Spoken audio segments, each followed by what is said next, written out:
اللہ کے رسول صلی اللہ علیہ وآلہ وسلم کے سینہ نور پہ جو قرآن اترا ہے، غصہ ایک انسان کا جذباتی جو ہے وہ لمحہ ہوتا ہے، اور اس کے اندر کہا گیا ہے والکاظمین الغیظ کہ وہ لوگ جو غصے کو پینے والے ہیں، والعافین عن الناس، اور وہ جو لوگوں کی غلطیوں کو معاف کرنے والے، واللہ یحب المحسنین، اللہ ان سے محبت کرتا ہے۔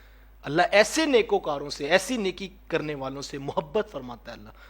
تو جو غصے کو پی جانے والے ہیں، یعنی اس جو ہے وہ ایکسٹریم کنڈیشن سے جلدی واپس پلٹنا، اور یہ کہ غصہ تو آ ہی جاتا ہے انسان کا، تو انسان کی ایک فطرت ہے، انسان کی طبیعت پہ ایک چیز رکھی گئی ہے، تو کبھی کبھی اس کے جذبات جو ہے وہ اس طرح سے جو ہے وہ اپنی مرکزی پوزیشن سے جو ہے وہ ایکسٹریم کی طرف چلے جاتے ہیں، لیکن واپس پلٹنا اور غصے کو پی جانا یہ اصل کمال فن ہے۔ اللہ کے رسول صلی اللہ علیہ وسلم نے فرمایا تھا نا کہ صحابہ یہ بتاؤ کہ پہلوان کون ہے؟ تو صحابہ نے عرض کی کہ حضور جو کسی میدان میں دوسرے کو پچھاڑ دے وہ پہلوان شخص ہوتا ہے، مد مقابل کو جو گرا دے وہ پہلوان ہوتا ہے۔ تو تعریف تو یہی ہے پہلوان کی، ہماری نظر میں بھی پہلوان طاقتور وہی شخص ہے کہ جو دوسرے کو گرا دے، لیکن اللہ کے رسول کیا فرمایا؟ اللہ اکبر، حضور فرمایا کہ نہیں صحابہ، اصل پہلوان وہ ہے جو غصے کے وقت قابو کر لے، جو اپنی طبیعت کے اعتدال کو کبھی ختم نہ ہونے دے، اور جو ہے وہ غصے کے وقت وہ اپنے آپ کے اوپر قابو پا لے اور اپنا غصہ پی جائے۔ فرمایا اصل پہلوان تو وہ ہے۔ تو یہ کتنی خوبصورت تعریف کی گئی، غصے کے وقت جو اپنے اوپر قابو پا لیتا ہے وہ اصل پہلوان ہے۔ اب اس کے اوپر مجھے اور آپ کو اپنی شخصیت کو لانا، یہ ہمیں معیار دیا گیا کہ اصل طاقتور وہ ہے جو اپنے غصے کو جو ہے قابو کر لیتا ہے، اور جو اتنا کمزور شخص ہے کہ اپنے ہی غصے کو کنٹرول نہیں کر سکتا تو وہ کمزور ہوا نا، کہ جو جس کا اپنے اوپر بھی کنٹرول نہیں ہے۔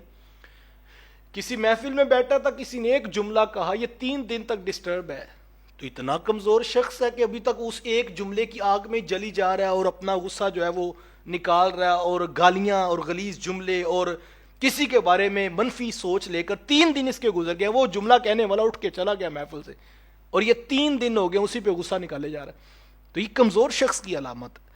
جو طاقتور شخص ہے، جو مضبوط شخص ہے، وہ چیزوں کو قبول کرتا ہے، اور وہ جذب کی کیفیت اس کے اندر جو ہے وہ ہوتی ہے، اور وہ چیزوں کو جو ہے وہ نارمل انداز میں دیکھتا ہے، اور اگر بڑی سخت بات بھی ہو جائے، اللہ ہم اپنے اسلاف کی زندگیاں دیکھتے ہیں۔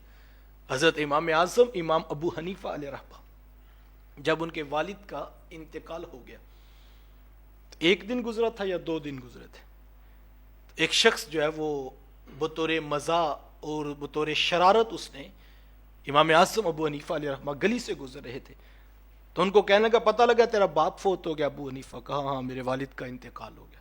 تو کہا اپنی ماں کا نکاح میرے سے کر دے۔ اتنا سخت جملہ بڑے بازار میں وقت کے امام کو کہا، اللہ اکبر۔